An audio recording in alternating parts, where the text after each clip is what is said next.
You know the problem with Hollywood is? They make shit. Unbelievable, unremarkable shit. Now, I'm not some grungy wannabe filmmaker that's searching for existentialism through a haze of bong smoke or something.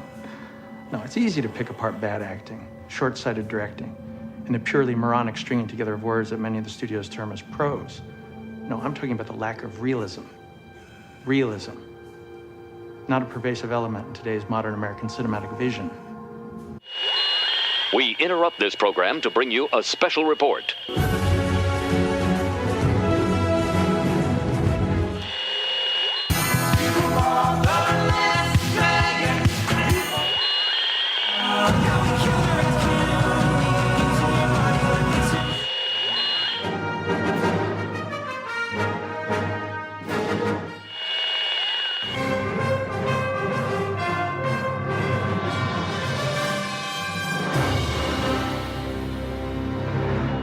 This is Cheapseat Reviews.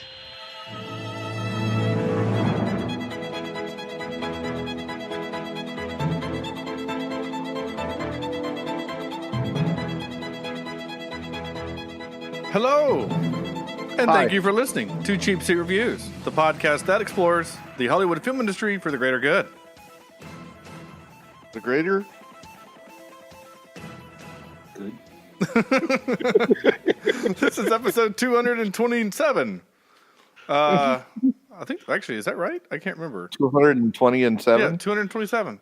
And tonight, this evening, today, this morning, whatever time it is for you, we are talking about Swordfish. Excuse me, Trebek. I'll take Swordfish. That's for 100. That's S-word fish. No. The joke doesn't quite work that way. I'm Sean Allred, and joining me tonight is Andrew. I always keep my machine gun in the trunk of my super rare sports car, Jimison. Hi. It's really hard to fit on a birth certificate, that name. And Sam, really, a flying bus is the best plan, Vector. Well, they had to get away somehow, right? They had already cleared the airspace, so. Okay, sure. The real question was he planned on a huge Jackman to shoot down the other helicopter. So what you're saying is Not a great plan. okay. Just making sure. Yeah. Hugh Jackman? Hugh Jackman. Huge Jackman. Yeah, this is 2001 Swordfish. Space Odyssey. Swordfish. The year we made contact or something. This movie. It's kind of a Michael Bay movie. I'm surprised it wasn't. Well, it does have a Bruckheimer feel because it's the same dude what directed that Bruckheimer movie that I actually like, Gone in 60 Seconds. Oh. Right? So, the car scenes were pretty good. Wait, did I just lie? Hold on. What? Director, Swordfish. Maybe I lied. Yeah, no, Gone in 60 Seconds. So he's done 3 movies, four movies. Mostly he does videos, music videos, which is kind of also how Michael Bay got his start. He did a Nicolas Cage Season of the Witch in 2011. He did something called Whiteout in 2009. Racist. That's got your Kate Beckinsale, and your Tom Skerritt, and some other people. And then he does this movie, Swordfish, in 2001. So he took 8 years off.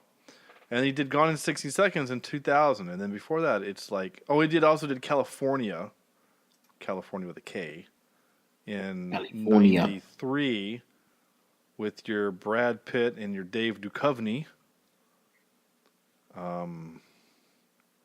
Is that Californication? No, it's just called California with a K. And then Wasn't it another show? Yes, it was with David Duchovny. So maybe it's a show based on the movie. I don't know. I know nothing about either one of those things.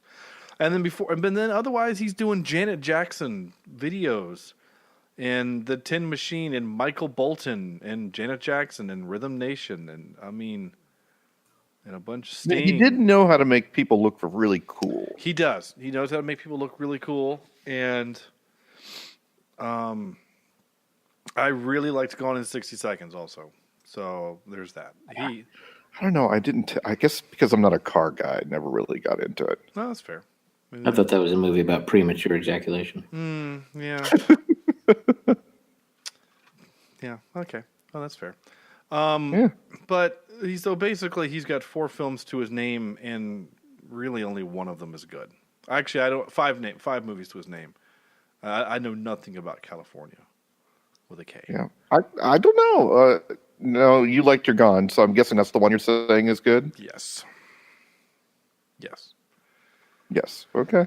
I was going to go ahead and say, okay.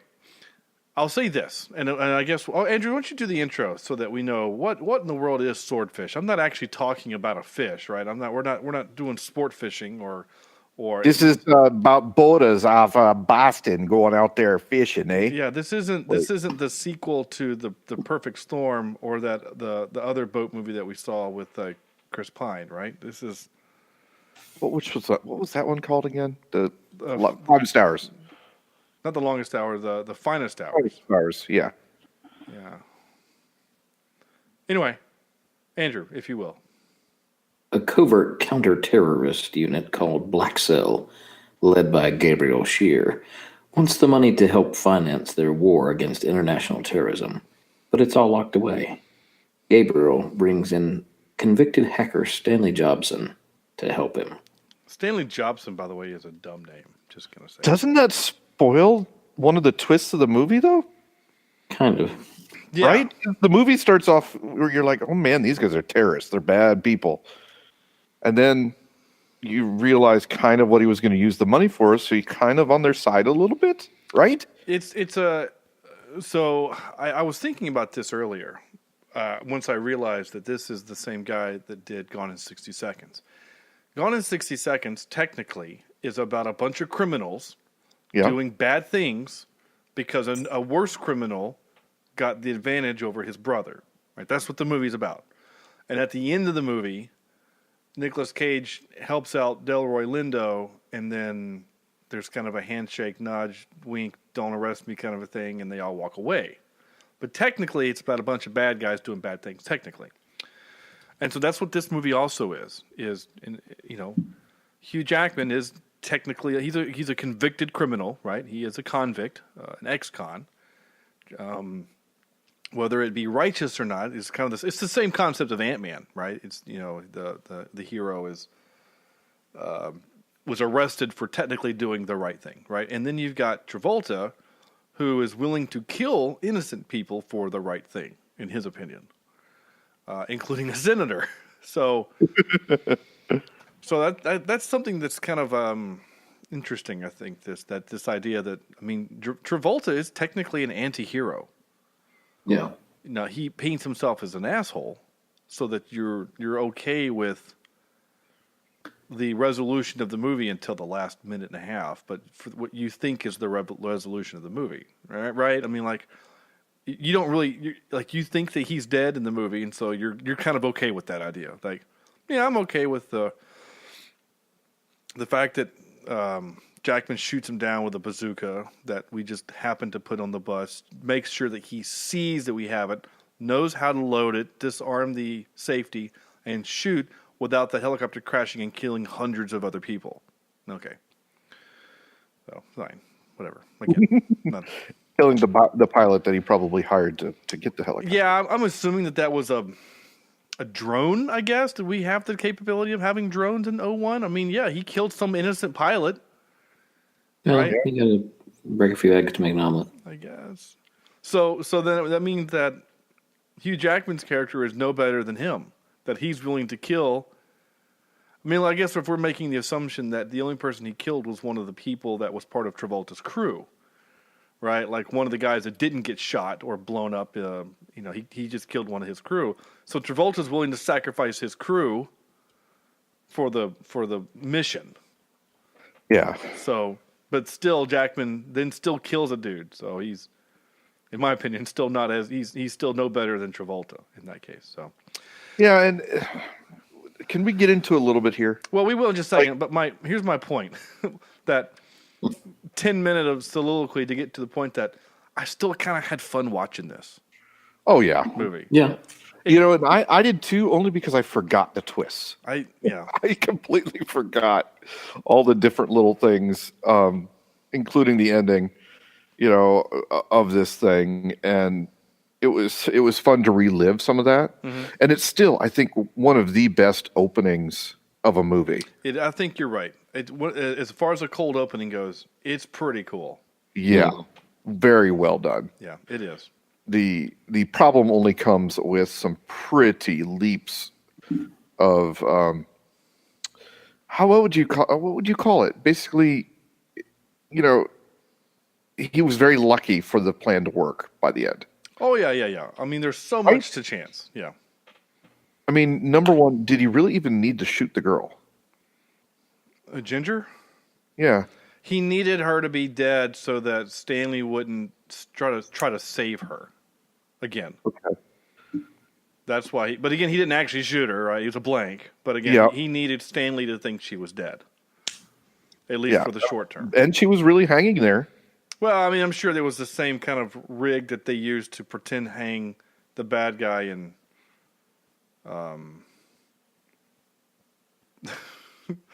Friggin' Sherlock Holmes. There you go. Okay. Yeah. So I mean, she wasn't.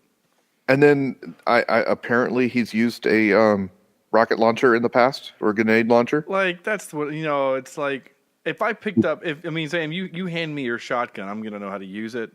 Because it's pretty intuitive, right? You know.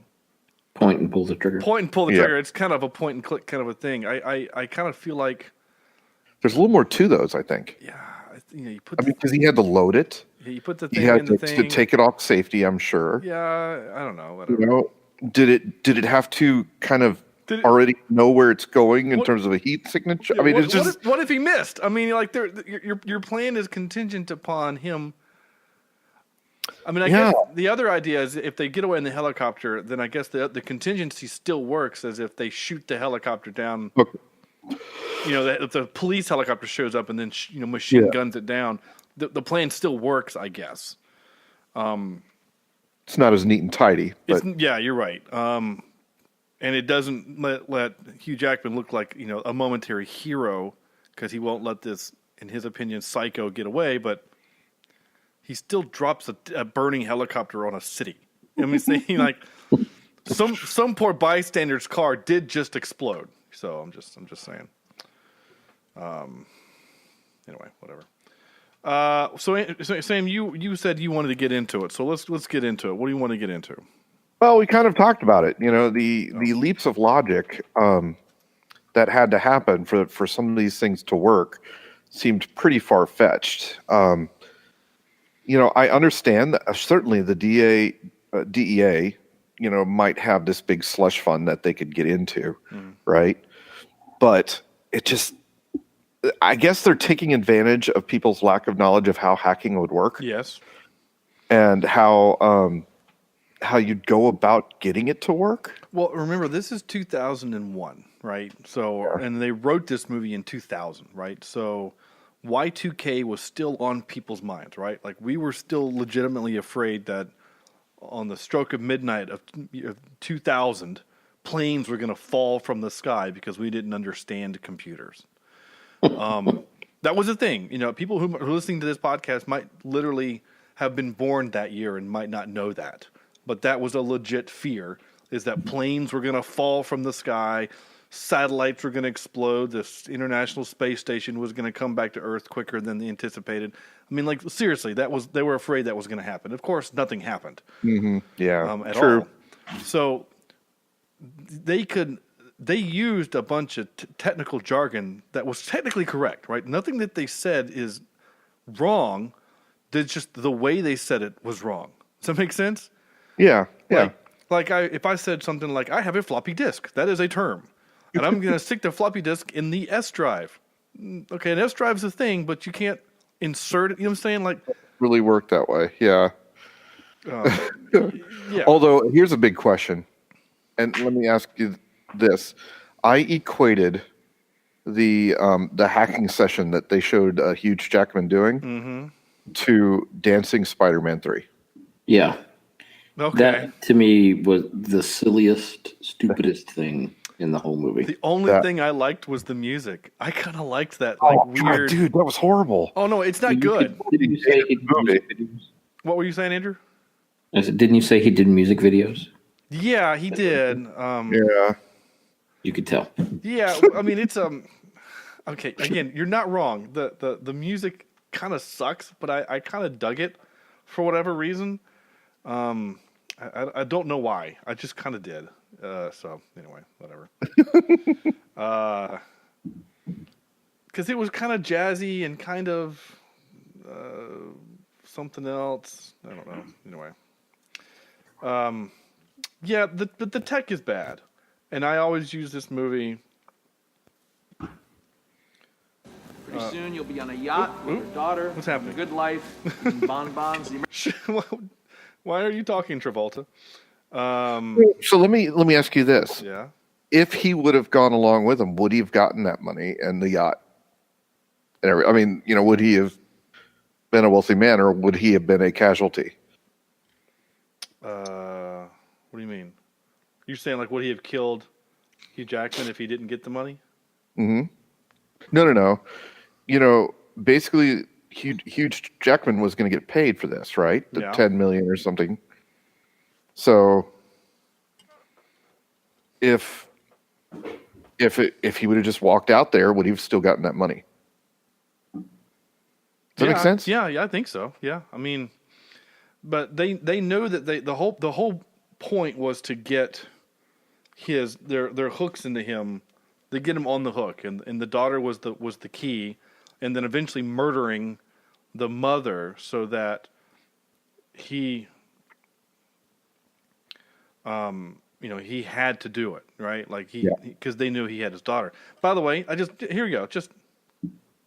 Here we go.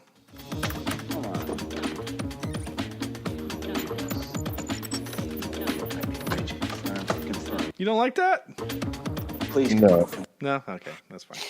It's not good. It's fine. It's fine for what it is. The scene itself is more egregious than anything else. Just typing with no text actually happening, and anyway, so yeah. Okay, so Sam, you're talking about bad plans. Okay. And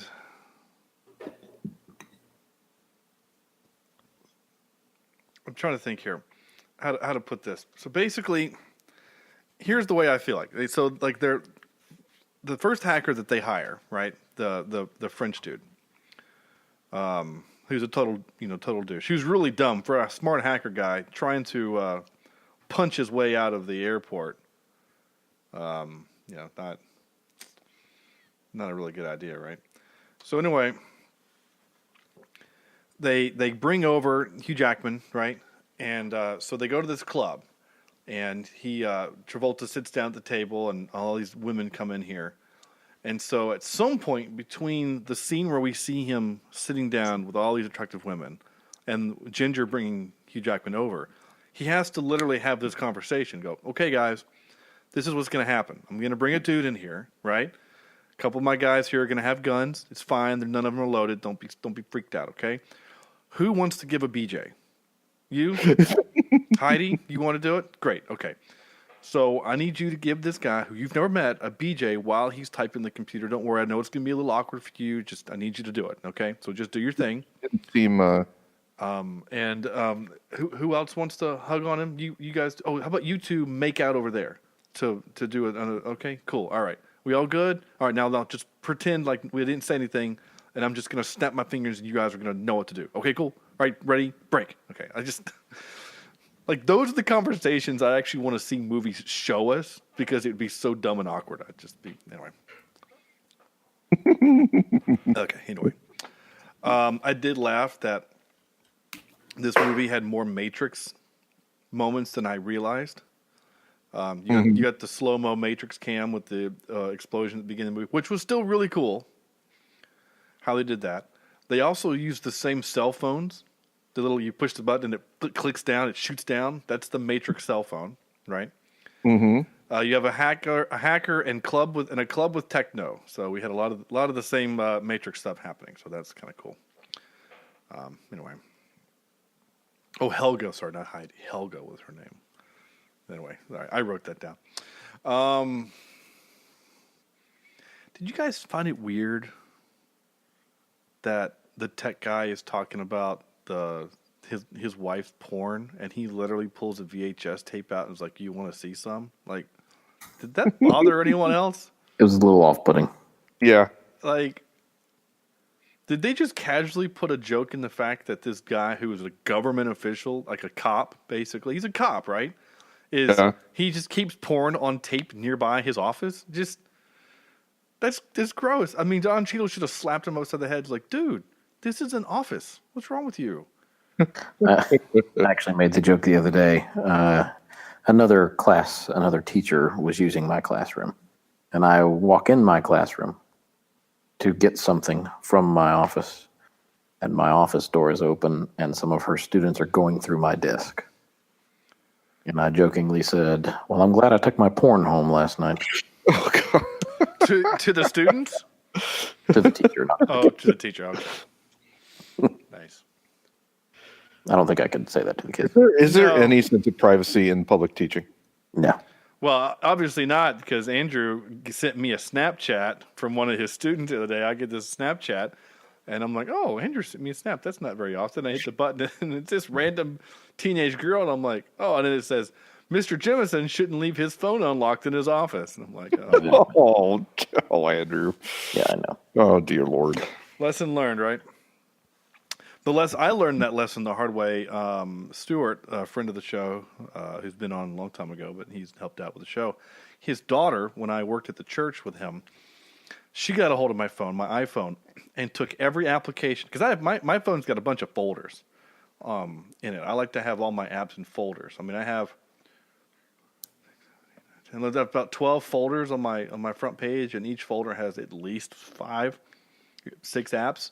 She took out every single app and put it on its individual page. It took me literally 20 minutes to scroll through to slide them all back over to put them back in folders. From then on, I've always had a password on my phone. Or since then, I should say. I also typed, "What prop master thought 6 monitors a foot apart mounted 2 feet above the seat was a good idea?" It's not even realistic. I know, that's the problem. Like, I have multiple monitors, and there are several teachers at our school that have multiple monitors, but they're side by side. Yeah. And frankly, like, once you get to 3 monitors, like Corny, who was kind of our computer maven of this show, he sent a group message one time when he finally got he got 3 monitors at his workstation, because normal computers don't have a third video card that you could send a third monitor. You have to make that, and he did. I'm not sure how he did it, but he got third.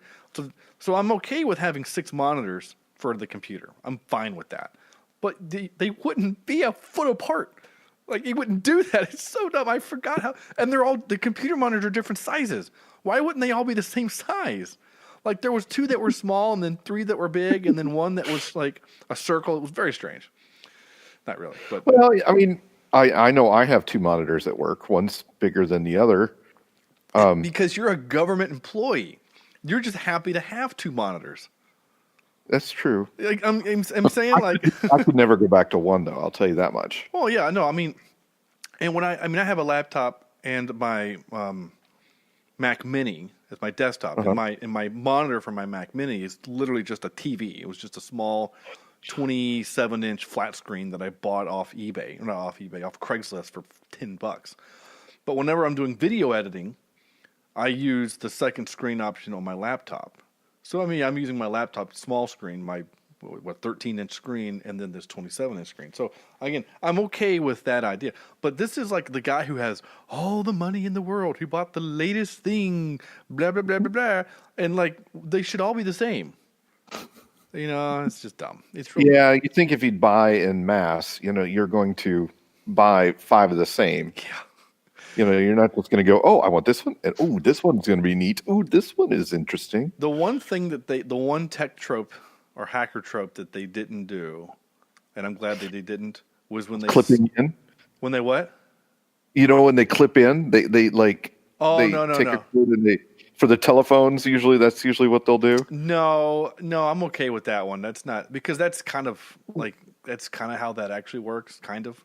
I mean, yeah. Whenever you tie in, like in the National Treasure, he hooks his device to one piece of coax, and he has access to all of the cameras. No, that's not how that works. No, when they superimpose whatever the text is on the screen onto your face, like the monitor is a projector. Oh yeah. We've seen that. We've seen that before in movies, and I don't know why I don't like it. There's only one time that happens. That's when you're teaching and you're in front of the projector. Yeah, the overhead projector. Google that, kids, if you don't know what an overhead projector is. Or if you're in Jurassic Park and it's projecting the DNA code onto raptors. Yeah, I forgot it did that. Yeah, it does that and that's dumb. It's dumb, Sam. You know it is. The only time I've ever seen it done right, and it didn't, because it wasn't a projection, it was reflection, was in Whistler. His glasses in the movie Sneakers, right? He's got those big black glasses, and we're seeing the screen. You know, but see that works because it's a reflection. It's a reflection, not a projection. I forgot about the raptor part. You're totally right. Oh, that's great. I never picked up on the fact that was like a computer monitor reflection. I always thought it was a projector in the room doing. Well, I think it was a projector though. I really can't remember now. I thought for some reason. Why would they be projecting code? I don't know, because they had, remember that really awkward dinner scene that they're having when they're eating chili and sea bass, and they've got these there's a projector going behind them. There's like 5 slide projectors, which but they weren't in that room with the raptors. I know, but my point is like, since they had that, I just assumed that they had that in like all the rooms, right? Like these random pictures, like slides, some asshole is in the back clicking a button to advance the slide, and he didn't get the evacuation notice, so he's still back there. Oh, here's some DNA code. This would be cool to spit in the slide projector before I leave. Anyway, was that in 94? 93 was Jurassic. 93. Weren't slide projectors a little outdated at that point? He have PowerPoint by 93. He spared some expense for that one. Expense.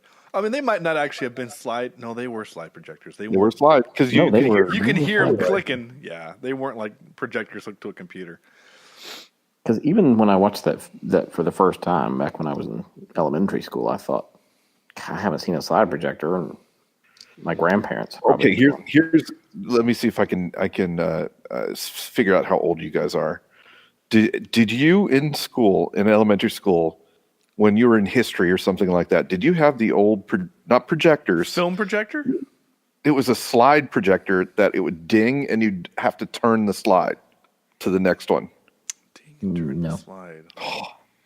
Really? We watched movies on film. I remember them actually having to work an actual film projector. I remember that. I don't know what you're talking about though. Ding the slide to change the. No, I don't remember it. I mean, it might have happened. It wasn't video. It was just one slide. Yeah. No, I don't remember that. And in fairness, I mean, I am only 3 years younger than you, but that was that might have just been a weird Florida thing. I don't know. Were you in Florida then, or were you still in Minnesota? That was Florida. Okay. Anyway, I also wrote, was never sure why Stan runs and thinks jumping down the cliff of death was a good idea. They should all have broken many things, kind of like the fall from the Rundown. Yes, agree. I mean, watching that, I had anxiety. Yeah, I understand. Did she know? Okay, so back to again, Sam. So this whole movie is predicated on the idea that people that are making the plan, right? So Travolta is constantly making plans, right? He's a schemer, as Heath Ledger Yep. would say. And all of these plans are predicated on precise timing, on variables of another human, right? It's not like, so in order for the whole DEA thing to work, Ginger has to be getting undressed while still wearing the wire just when Stanley comes into her room, right? She has to know, oh, wait, I hear footsteps. Those sound Australian. I guess that's Stanley. I'm just going to get naked, and I'm assuming he's just going to come into my room because that's now the relationship we have. So I'm just going to hang out and pretend I'll take my clothes up and take them off and put them up and take them off. Boy, it's taking a long time for me. Oh, here he is. Oh, here he Oh, I'm DEA. Like, everything in this movie is predicated on him just happening onto the perfect timing of everything. So, again, that's the stuff that really annoyed me besides the bad tag. Does that, speaking of that scene, did it remind you at all of, God, I just had it in my mind, True Lies with Jamie Lee Curtis? Oh, yeah. Yeah, a little bit. You said that, but yeah. There was no dancing, but just the Awkward dancing. lingerie and body type. I was like, oh, it's reminiscent. Except Jamie Lee Curtis, I didn't find attractive. Well, no, but still. Yeah, I'm with you. No, Halle Berry is a very attractive woman and very sexy Really? in this movie. And here's another thing. This is super nitpicky, but that's because I'm a sound guy. Like, when he grabs the wire, right, and then shoves it into his pocket, right? Like, what he's physically holding, it looks like those wires that you have, like police have for earpieces, and not a microphone. That wasn't a lavalier. And she would still be wearing the pack. There would still be in order to wear a wire, you still have to have either a transmitter transmitting to a recording device, typically in a van down by the river, or you have some kind of recording device. This is 2001. I don't think digital recorders were quite in vogue yet. It would have been a tape recorder strapped to her thigh. So that still would have been visible. And all the times we see her in the slinky clothes she's wearing, there's no tape recorder hidden in there, unless it's hidden somewhere. So when he yanks that off of her, anyway, that kind of annoyed. But again, there are, only a few thousand people in the world watch this that would have gone, nah, that's not right. But whatever. Most people wouldn't know or care. I know I'm dumb. I hate the creating of the worm scene. Yep, I had to write that again because that still pissed me off. Oh, really? The 3D tacking? You know you love it. So dumb. I would like Sam, you've done like websites and stuff. Like, is that how it works, right? You just type 1,000 words a second with no text on the screen. Yeah. And, Especially when he's tapping the same keys over and over again. Yeah. And there's no hitting the return or the space bar. Yeah, that's how it works. It's mostly, completely from your mind that it just kind of osmosises onto the screen. Osmosis. It leaks out your holes and goes to a special USB port that they apparently just didn't want to show that part in this movie. Whatever. Anyway, it's dumb. It's dumb. The whole scene sucks. And you guys hated the music, so I guess every part of it is awful. Hated the what? You didn't like the music either. No, dude, that was horrible. That was just horrible. And here's the thing. I mean, weird. Oh, I gotta get my phone away from the tech. And no offense, the whole huge pirate thing was not I wasn't a fan of the earring and all that. I guess that was early. It's early aughts. People had earrings. It was a like thing. douchey. He still had frosted tips. Like, we're still, remember, 01 still kind of reeked of the 90s, So, we had and I like Hugh Jackman too. no, he's awesome. And he looks so young, and it's like you're minutes away from being Wolverine and would play that character for 20 years. Or almost 20 years. I can't imagine somebody else playing Wolverine. And we will have. We're going to have to eventually. Eventually, yeah. someone's going to have to play that role again because, once he's, because he's said he's done unless Marvel jumps in. But by the time Marvel gets the actual film rights to that with Fox, I mean, he's going to be in his 50s. It's just not going to happen. It's not going to happen next year. There's not going to be Wolverine in Infinity War 2. Like, it's just not going to happen. It's got to. It can't. It's not going to. He's going to show up and he's going to be in Wolverine Rage, and then he's going to wheel his wheelchair up and slash Thanos in the back. Yeah, that'd be cool, but no. Anyway, what was that? Take that, purple bastard! Whoosh. What was I going to say? We're talking about the hacking. Oh, so I understand that like filming a scene where someone's just typing code to create a worm probably isn't exciting, so they have to like sexy it up. Jazz it up. But all the stuff for him, like he Dancing. spins his hand around and goes 3, 2, 1, and then back into it. Like I hate all of that stuff. Mm-hmm. And I'm okay with him typing stuff and he's talking. And maybe, if Corny were able to participate, he'd say like, no, that's actually kind of how it is. He's arguing with the computer because things are like not working. Okay, fine, but I just, none of that scene I liked. I'm sorry. I need to let go. What were you going to say, Andrew? Oh, I was just going to talk about the very tropey police in this whole movie. Yeah, Don Cheadle? I didn't.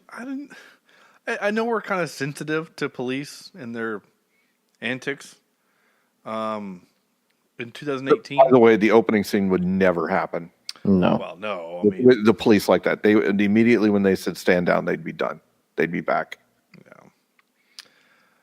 But like Don Cheadle, like punching the lawyer and throwing him out of the room. I mean, like that's kind of unconstitutional or something. I mean, I don't care what kind of hacker terrorism you're gonna. Now again, the Patriot Act hadn't come into play yet because this is before 9/11. This movie, we didn't have that kind of stuff. There's a lot of the world hadn't completely changed yet, or at least for the United States. But still, I like pulling a gun on some dude in an interrogation room. Like that's not a thing. You can't do that. But again, that's 2018 sensibilities talking. In 2001, we're probably like, yeah, show that gun. So anyway. Sorry, but it did remind me of the scene in Iron Man 3 when Don Cheadle has the gun pointed to Travis Slattery, and he shot the gun, right? He shot the gun, and he says, "Talk, or he'll do it, or if you don't talk, he'll do it again." Or he's like, "Do what?" And the gun barrel's still hot from firing, and he just takes the gun barrel and sticks it on his face. He's like, "Oh, okay, I'll talk." Like that just reminded me of that. Just funny. I forgot that there were laptops that had antennas, Oh yeah, sure. like for cellular use. I had one for wireless. Uh-huh. Yeah, Really? I had one for a while. But this movie came out in 2001. I was in my freshman year of college, 2002, and so I bought a laptop, and it was way thinner and way more modern than what's in this movie. I remember I was talking Like to someone. old tech. Recently about my college experience, and they said, "Did you have a laptop in college?" I'm like, "Hell no." And they said, "What do you mean? They had laptops back then." I said, "Yeah, but they were so expensive. I was scared to buy one and take it to class because everyone just takes their laptops to class." I said, "I went all through college taking notes on paper." And they said, "Oh my gosh." I said, "I had a computer at home that I could do research on."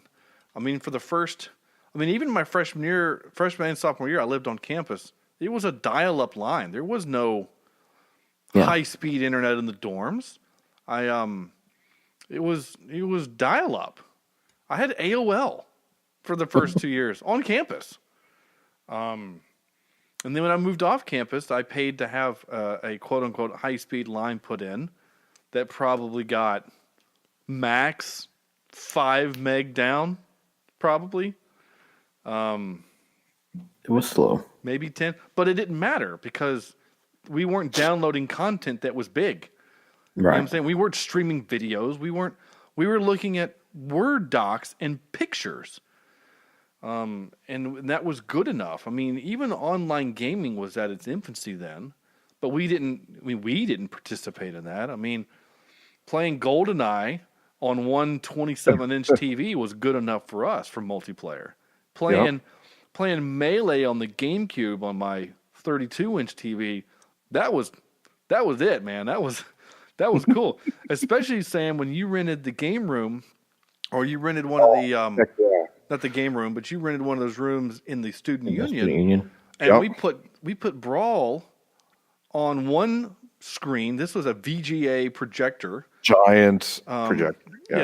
Giant. We say giant. It was probably for a good meeting size. it was probably 16 by 10 foot screen, and then we had Halo 2 on the Xbox on another screen. 6 different TVs on that one. Yeah. So I mean, that was it back then. So, but yeah, it blew whoever I was talking to. It was like, oh my gosh, I can't imagine going around without a laptop. And I said, I was too scared to buy one and carry it places because they were.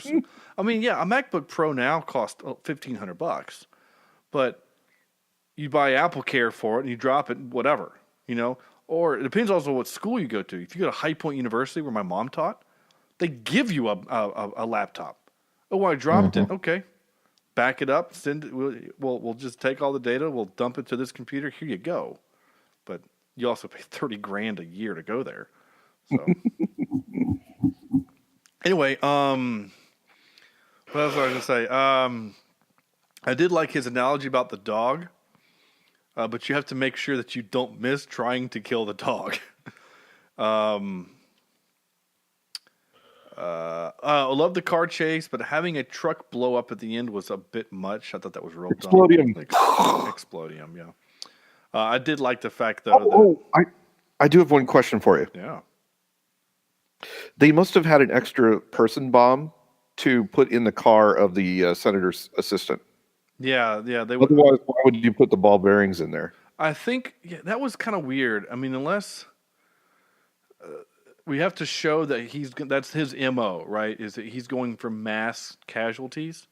Mm-hmm. But again, like Travolta's just being like a douche at that point because he just wrecked all those other cars. You're just trying to kill one dude, right? Like, and he knows the guy. He obviously knows the senator's aide is the guy who ordered the hit or physically ordered the hit. So if you want to kill him, fine, kill him. But like there could have been a pregnant woman in that parking garage, and he just killed her. You know what I'm saying? Like Travolta really is a bad guy. I mean, he is a bad guy. No matter what, by that point, you get that where he really is. Basically, his little monologue at the beginning of the film, that really is what he thinks. Yeah. I forgot that the guy at the airport was Lassiter from Psych, so there's our Psych connection. Okay, pilot. I want this flight, this flying chase scene to be really cool. So when you fly with the bus, don't go up ever. Just fly through the buildings. I'm sure it'll be okay. Like you shouldn't have to be screaming at the pilot to pull up while you're flying through buildings. That should have been done a long time ago. What was the point? To create more tension and to blow up the poor guy from the guy. You know what I'm talking about? The rocket enema. Yes. Which was a totally weird. Like, I guess they decided to give that stooge some lines. Vinnie Jones, yeah. Well, literally, he doesn't talk until the very last scene of Gone in 60 Seconds. And then he has this kind of poignant moment, and he's like, dude, I thought you were from South Beach. And he's just kind of, why is The Shining still up? That's weird. Okay, here we go. Sorry. And The Shining never leaves. It never goes away. Yeah, that's it. That's kind of it. That's all my notes. Anything else you guys want to add before I do some clippy clips? Very shiny movie with no substance. Okay. Yeah. I understand. And John Travolta in a beret looks stupid as hell.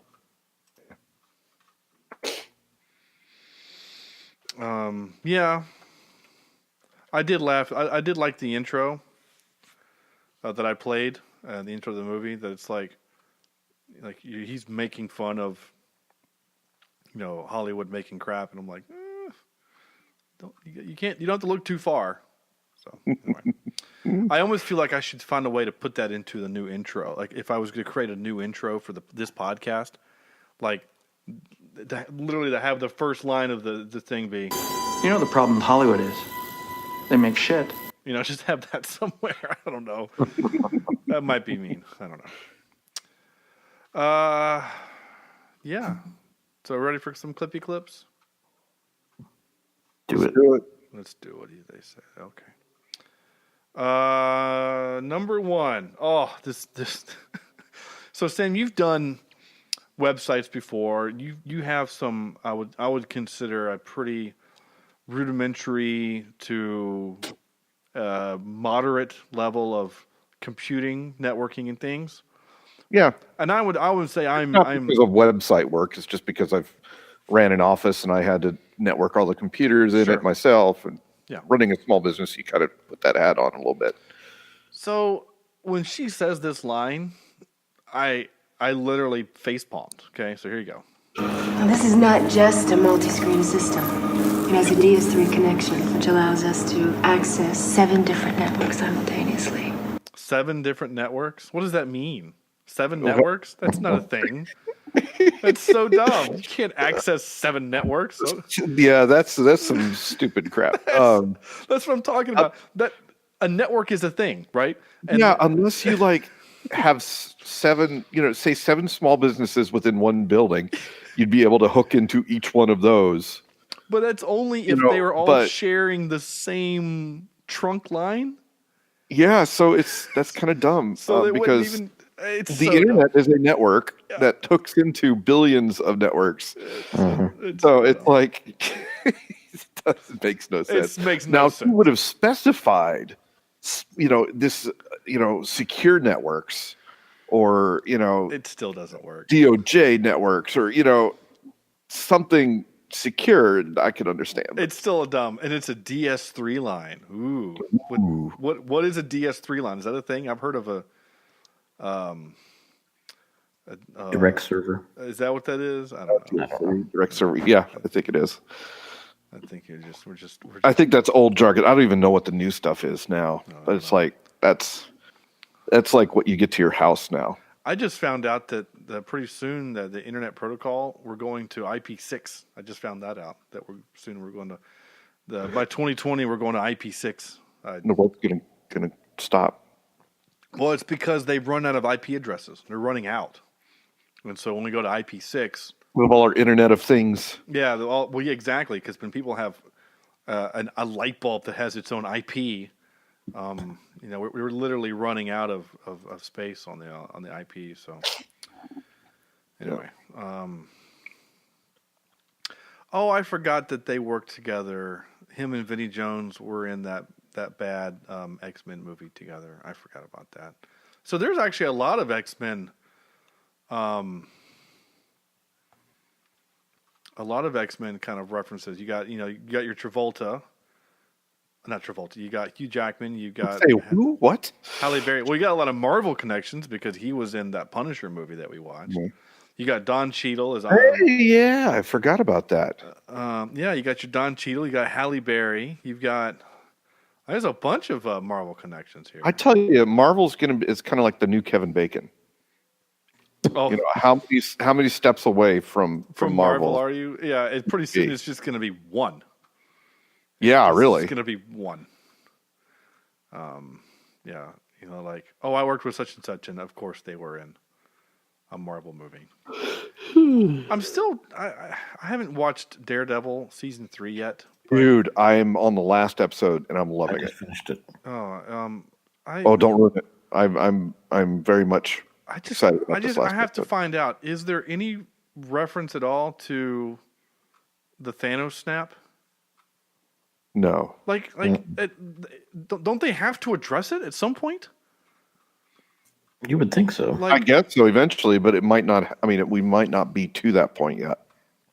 it just seems strange that they've all been really good about having things intertwine, and all of a sudden it's not.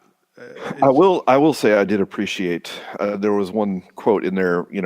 Somebody asked him, why don't you get help with this? No, this is my fight. I need to end this myself. Which basically, why he's not getting the rest of the defenders in there. Yeah. Well, it's also because their shows have been canceled. Well, they're canceling them to move them to their own private network. I think that's actually true, and I've said that on this show before. The issue is going to be, will Marvel have the balls to keep them as aggressive as they are? I mean, Daredevil it's not R, but it's close. Dude. You know what I'm saying? Yeah. Like there's some stuff that you couldn't put that on net, like just regular TV. Like there's a reason why it's on where it's on. Karen. What did Karen do in the first season? I mean, she shot a man. Well, she shot 7 times. Yeah. Point blank range. Well, yeah, but she also, you have the Kingpin literally bashed a guy's brains in with a car door. And you see it sort of from a distance, but still kind of kind of gross. I really do enjoy Kingpin though. Okay. I really like him as a villain. It's season 3 is really cool. Let's just say that. Yep. I'm going through the cast list right now because I didn't before. I'm just looking to see if we do have any Star Trek connections, and I found 2 so far, but they're just super small. Like a guy that did stunts, like the SWAT leader was in a Star Trek First Contact as a stunt guy, and there's some other stuff, but nothing big. Pretty much this is just a Marvel movie. The guy that was the Don Cheadle's boss, he was in an episode of Star Trek too, Voyager or something. So anyway, that's the point. The point is 14 seconds of this. You put me in jail for 18 months doesn't inspire a lot of trust. You hacked into the FBI carnivore program. You dropped in a virus. You set it back 2 years. Reading every ISP subscriber's email in the U.S. It was illegal. I did what every federal judge wouldn't do. I don't give a shit. You broke the law, okay? Yeah. We're apparently the government before 2001. I mean, before 9/11 is reading everyone's emails. Foreshadowing? I don't know. Uh-oh. Sam? We lost Sam. You okay? I'm here. All right. Sorry. No, you're fine, dude. I was just resting. Yeah, my okay. eyes. Your eyes and your face and you almost pulled an Andrew. I'm just gonna say it. Oh, sorry guys. I've been up since 4 o'clock. Even 4 a.m. I know. We'll wrap this puppy up. I'm just the difference between you and Andrew is that you're wearing your headphones. Andrew wasn't. We were yelling at Andrew trying to get him to wake up, and he couldn't hear us. Oh gosh. God, that was the best episode we've ever had. Snoring into this. Oh, Snoring into the microphone. I had to mute him just to. I had to kick him out of the party to keep going the show. Listening to that episode made me laugh a whole lot. Oh my gosh, yeah, that was so funny. that's one of the best ones. Really Andrew, is. what's your top? What's your out of 10? Okay. Here's Sam Shepard saying things. Let's just say you've got a 200-pound Rottweiler. Now, he loves you. It's his job to protect you. But if he ever bites you even once, you got to put him down. Got to. This made me laugh. Drive, Stan. Move. I can't try to sing. Learn. Learn. I thought that was actually kind of funny. One of the few times Travolta I actually like Travolta in that moment where he's shooting up all the. They're not bad guys. They're just government agents sent to kill him. But he's shooting them all up with that squad automatic weapon, also known as a saw, and just learn how to drive stick right now. Okay. Of course, I taught Corny how to drive stick shift in a parking lot at about 1 a.m. in about 8 minutes. But really, when else do you teach somebody to drive a stick? When you're in college. And really, I mean, do you need more than 8 minutes? Well, no, I mean, I guess not. All I know is I grew up with tractors and construction equipment, so I knew how to drive the stick for a while. You know how to drive the stick. Yeah, you did. Yeah. I don't know what that means. Cool. Last flippy clip. Here we go. This seemed a little close to home for 2001, but again, it was before 9/11. They bomb a church, we bomb 10. They hijack a plane, we take out an airport. They execute American tourists, we tactically nuke an entire city. Our job is to make terrorism so horrific that it becomes unthinkable to attack Americans. There you go. Okay. Isn't that kind of what we did? Some more bad news. Ready? Yeah, we have kind of done that kind of thing. So, trivia: Halle Berry agreed to the topless scene for an extra fee of $500,000 because she wanted to overcome her fear of doing nude scenes. This was on top of her initial fee of $2 million. So now we know if you want to see her boobs, thanks. $500,000. Hey Sean, can I buy 500,000? Yeah, about that. I'll pay back. Vinnie Jones was going to do his own stunt. John Travolta stopped him, and a stuntman did it instead. The wire broke, and the stuntman fell 60 to 70 feet onto a concrete floor, breaking his spine. Oh, yes. What stunt was that? The only thing I can imagine is when Vinnie Jones is like getting ready to fall out of the bus before he blows up, and so he's probably on a wire where they kind of drop him before he digitally explodes. I would bet that was probably the wire broke. And I don't understand how wire breaks. I mean, I hang things. I'm an installer. We hang stuff from wire all the time, and something was wrong, installed wrong, or yeah, that's a lawsuit waiting to happen. Well, I'm sure it did, or not even a legal lawsuit. I mean, I'm sure that the company, the production company, you know, he's probably still on him. He's in jail. You said? No, insured. Oh yeah, definitely, and very insured. Yeah. I mean, productions like that all have insurance. And Thomas Jefferson did not shoot a man on the White House lawn for treason. This movie is the source of that rumor.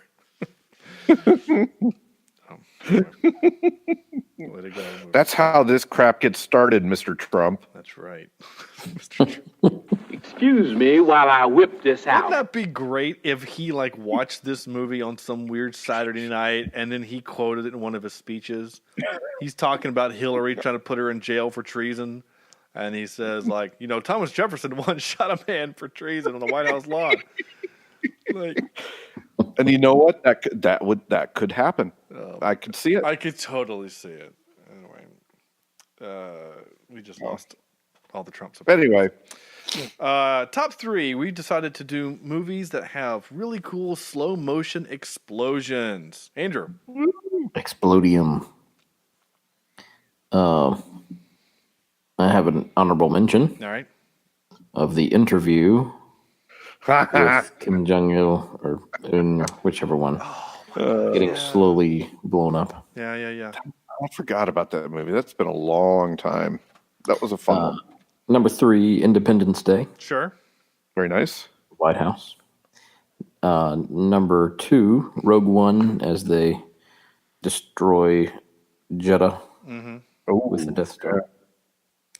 And then number 1, one of the coolest explosion scenes in Sherlock Holmes, as they're on the dock and Watson trips the. I don't remember that.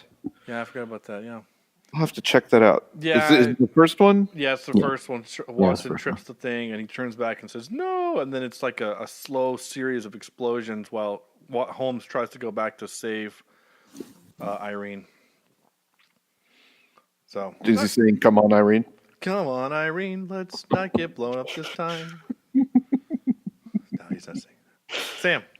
All right. I've got my number 3 is the exploding IED in Hurt Locker. Oh, sure. Yeah. Yep. You want to be outside the pink mist zone, or what they call it in there? I can't remember. I can't remember, but yeah, I know what you're talking about. Yeah. I've got my number 2 is the helicopter explosion in The Matrix. Yep. Into the building, and then I've got another helicopter explosion inside the pterodon paddock in Jurassic World. Does it slow motion blow up? Yeah. Okay. I don't remember. Yep. I remember the helicopter crashing. I just don't remember it. It goes, into a very quick slow-mo, or not quick slow motion, but slow motion. So normal speed. Okay. I have 2 honorable mentions that I'm going to substitute in case somebody else said. So my honorable mention is going to be Star Trek 6, where the bird of prey is being blown up at the end of the movie. Nice slow-mo. It was such a good slow-mo shot, they used the same exact shot in another Star Trek movie, which kind of pissed me off, but whatever. My number 3 is going to be Bad Boys 2, Johnny Tapia's house, along with all of the drug den houses that they're driving when they're going down the big hill, and they have these little slow-mo moments where they're driving down the hill. How old is you? Motherfucker, you look 30. 15. Man, you at least 30. Oh, I can't wait to do that when somebody comes to my house for my daughter. I'll do it. We'll get it going. Yeah. We can't do, obviously, that scene for two very obvious or for one very obvious reason. But we can maybe be like crazy redneck dads or something. I don't know. I can still maybe pull out the shotgun or something. I don't know. But of course, by the time that is, we'll probably be such a litigious society. Like, we'll probably have to have like contracts. Like, you're going to take my daughter out. You're going to sign this contract, or I will sue you for hurting my daughter's feelings. We'll get there by that point. It'll be cool. They just put their thumbprint on an iPad to agree to the terms. I like it. My number 2 is the Matrix, not the helicopter, but the elevator down in the lobby. Okay. Specifically, and my number 1 is one of my favorite explosions of all time in the movie Blown Away, where the boat at the end blows up, and we are actually you're gonna get to see that movie in just a few weeks. Were you blown away? Well, we were, but I think it actually got pulled from Netflix. Oh. We were it was on the list. It was actually supposed to be next week, but I think it got pulled, and so now it's farther down the list. By the way, I just watched the Sherlock Holmes explosion scene, and you're right, that is pretty cool. It's a neat scene. And there's it doesn't make a whole lot of sense in terms of them surviving all those explosions, but it's a pretty cool scene. Yeah, it is. Oh no, Blown Away is streaming. Where? It's on Amazon. Okay, we'll figure something out. I mean, we have a lot of kind of action films coming up anyway, so we need some good dramas. Well, next week is actually kind of a drama. I mean, there's an action scene, a big action scene in it, but it's mostly a drama next week, and then after that we do something different. Anyway, we'll do Blown Away soon. It's on the list. It's probably going to be after the new year. Anyway, that's it. That's our list. That's it. And now I play this. Wait, what's supposed to happen? This is where you guys tell me out of 10 what you would give this movie.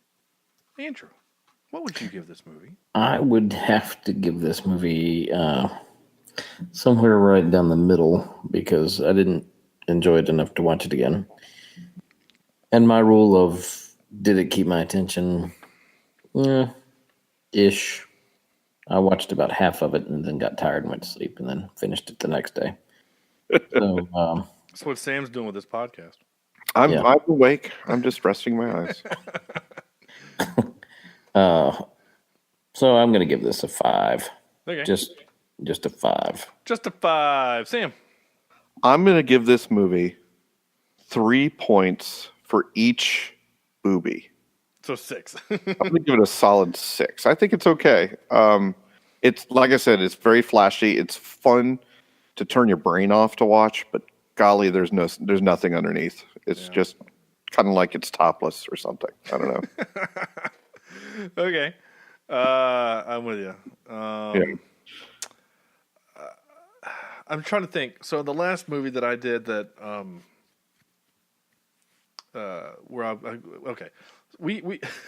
trying to. I can't talk here. It's actually been a while, in fairness, since we've watched a movie that we all universally liked. Which is kind of sad, but because The Shining, I did not like The Shining, and I even. And by the way, where are all these comments that said that people are giving you heck? I got one on Twitter, and then some were verbal. Okay. Yeah. So. Well, good for them. Whatever. Anyway, my point is that this movie's dumb. I didn't like it. I'm going to give it a 4.25 because I need to make the math work better. And I think that's okay. It plants it right. Firmly above the bad Doom movie. Anyway. Yeah, I'd rather watch this than Doom for sure. Yeah. I think I would too, actually. Anyway, that was it. That was fun, and that's that movie. Next week, we're doing a movie that I actually really, really enjoy, which is actually, I didn't realize it until just a moment ago. It's from the same year, 2001 movie, but it stars a really young, of course, everybody's really young 17 years ago, Robert Redford. Well, not really young Robert. It stars a younger. I was about to say he's still like 60. Yeah, a really young Mark Ruffalo, and it's the movie called The Last Castle. You know, I don't think I've seen this one. Good. That'll be good for you. Yeah, I really don't think I've seen this one. It's a good movie. And for whatever reason, my wife still remembers that she gave this to me. I let someone borrow it, and I've never gotten it back, and she's still a little pissed about that. So anyway, I won't tell her that that's the movie of the week because she'll get mad. Anyway, that's it, guys. Thank you so much for listening. It was a lot of fun. Sam is moments away from being carried off in the arms of Morpheus.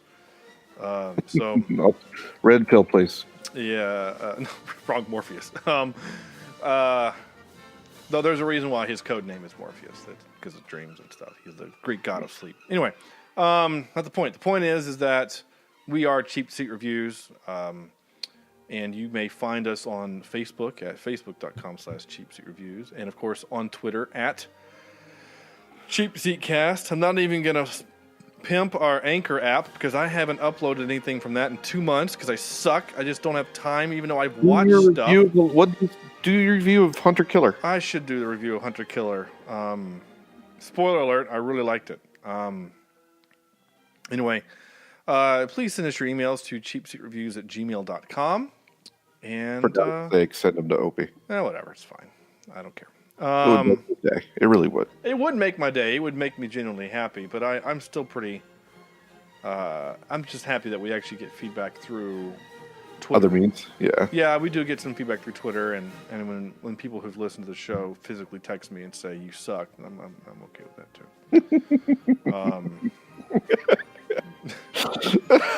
Except for one is from Sam, then I don't like it, but otherwise it's fine. Yeah. Anyway, it's okay because we have no self-esteem, and it can't go any worse. No. Anyway. On behalf of Sam and Andrew, this is Sean saying thank you for listening and good night.